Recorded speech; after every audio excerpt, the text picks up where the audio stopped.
Daily updates, తెరపైకి కొత్త పేర్లు, ముడుపుల జప్తు. ఇలా ఏపీ లిక్కర్ కేసు ఇంట్రెస్టింగ్ గా మారుతోంది. చెవిరెడ్డి అరెస్టు తర్వాత అసలు సూత్రధారిగా చెబుతున్న ఓ ఎంపీని అరెస్టు చేస్తారంటూ ప్రచారం జరిగింది. కానీ ఇన్ అండ్ అవుట్ డీటెయిల్స్ మొత్తం సేకరిస్తోందట సిట్. డబ్బులు ఎవరి దగ్గర నుంచి ఎవరికి అందాయి, ఆ నగదును ఎక్కడికి తరలించారు, వైసీపీ అభ్యర్థులకు ఫండింగ్ చేసింది నిజమేనా అన్న కోణంలో దర్యాప్తు చేస్తున్నారట అధికారులు. ఏపీ లిక్కర్ కేసులో కొత్త పేర్లు తెరపైకి వస్తున్నాయా? ముడుపుల జప్తుకు అనుమతించాలంటే పెద్ద తలకాయనే టార్గెట్ చేస్తున్నారా?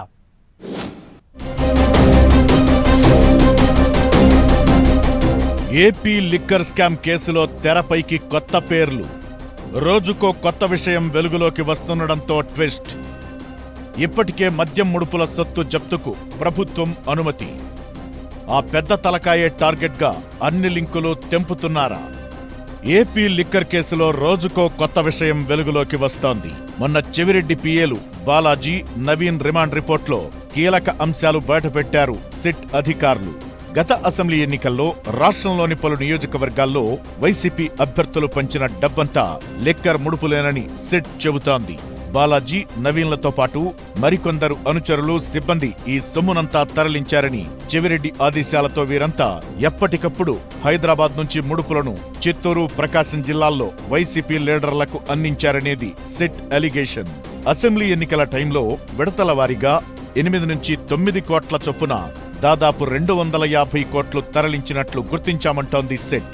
తాడేపల్లిలోని ప్రాణయ్ ప్రకాష్ అపార్ట్మెంట్ నుంచి 8 కోట్ల నుంచి 9 కోట్ల రూపాయలున్న బాక్సులు తరలించారని రిమాండ్ రిపోర్ట్లో ప్రస్తావించారు అధికారులు. గతేడాది మార్చి 1 నుంచి మే 9 మధ్య 13 సార్లు నగదు ఉన్న బాక్సులు తరలించారట. కాల్ డేటా ఆధారంగా సిట్ సేకరించినట్టు తెలుస్తోంది. ఎన్నికల సమయంలో భారీగా నగదును నియోజకవర్గాల్లోని వాలంటీర్లకు అందించారని సిట్ చెబుతోంది. నగదు తరలించేందుకు ఏకంగా తుడా వాహనాన్ని కూడా వాడినట్లు ఆరోపిస్తోంది. అప్పట్లో తుడా చైర్మన్ గా ఉన్న మోహిత్ రెడ్డి పదవిని దుర్వినియోగం చేస్తూ డ్రైవర్తో సొమ్ము తరలించారనేది సిట్ ఆరోపణ. ఇలా కీలక విషయాలను ప్రస్తావిస్తూ సిట్ వేసిన రిమాండ్ రిపోర్ట్ ఇప్పుడు కలకలం రేపుతోంది. మరోవైపు లిక్కర్ కేసు ముడుపుల్లో తొలి దశలో 30 కోట్ల వరకు జప్తు చేసేందుకు సిట్ చర్యలు ప్రారంభించింది. విజయవాడ ఏసీబీ కోర్టులో జప్తు పిటిషన్ దాఖలుకు రాష్ట్ర ప్రభుత్వం నుంచి అనుమతి తీసుకుంది.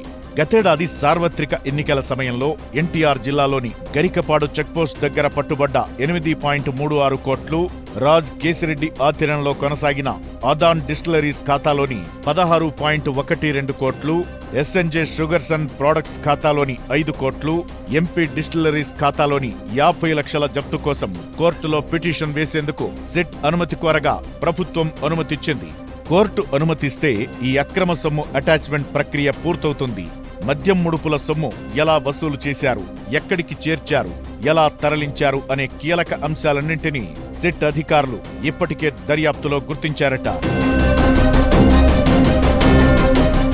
అలిగేషన్స్, అరెస్టులు, నోటీసులు, విచారణలంటూ కొన్నాళ్లుగా డైలీ ఎపిసోడ్గా కొనసాగుతున్న AP liquor scam case climax కు చేరుకున్నట్లే కనిపిస్తోంది. అసలు సూత్రధారి ఎవరనే కోణంలోనే దర్యాప్తు కొనసాగుతుండగా ఎక్కడ మొదలైంది, ఎక్కడ ఎండయింది అనే దానిపై ఇప్పటికే ఓ అంచనాకు వచ్చారట. అయితే ఈ కేసులో A4గా ఆరోపణలు ఎదుర్కొంటున్న YCP MP Mithun Reddy liquor policy design చేయడంతో పాటు దాని అమలు, ముడుపులు చెల్లించిన కంపెనీలకే మద్యం ఆర్డర్లివ్వడంలో కింగ్ పిన్ అని చెబుతూ వస్తోంది సిట్. అందుకే ఈ చిన్న ఇన్ఫర్మేషన్ కూడా మిస్ కాకుండా పకడ్బందీగా ప్లాన్ చేస్తోందట.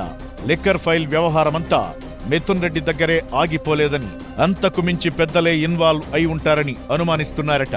లేటెస్ట్ గా దొరికిన కొన్ని క్లూస్ అటువైపే లింకులను బయటపెట్టినట్లు టాక్. ప్రభుత్వ మద్యం షాపుల పాలసీ పేరుతో నాసిరకం మద్యం అమ్మించి అందిన కాడికి దోచుకున్నారనేది మెయిన్ ఎలిగేషన్.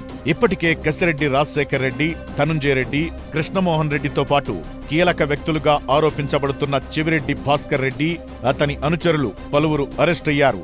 వాళ్లందరూ ఇచ్చిన స్టేట్మెంట్లను బేస్ చేసుకునే మిథున్ రెడ్డి కీలక సూత్రధారి అనే అంచనాకు వచ్చారట సిట్ అధికారులు. ఇదే విషయాన్ని కోర్టుకు చెప్పి ఆయన్ను కస్టడీకి తీసుకుని విచారించాలనుకుంటున్నారట. అయితే మిథున్ రెడ్డి ముందస్తు బెయిల్ పిటిషన్పై ఇంకా జడ్జిమెంట్ రాకపోవడంతో సిట్ అధికారులు కాస్త వెయిటింగ్ లో ఉన్నారని అంటున్నారు. ఎన్నో మలుపులు తిరుగుతూ వస్తున్న లిక్కర్ స్కామ్ కేసు ఫైనల్ గా ఎవరి మెడకు చుట్టుకుంటుందోనన్న టెన్షన్ అయితే కొనసాగుతోంది. లిక్కర్ కేసులో వాట్ నెక్స్ట్ అనేది చూడాలి మరి.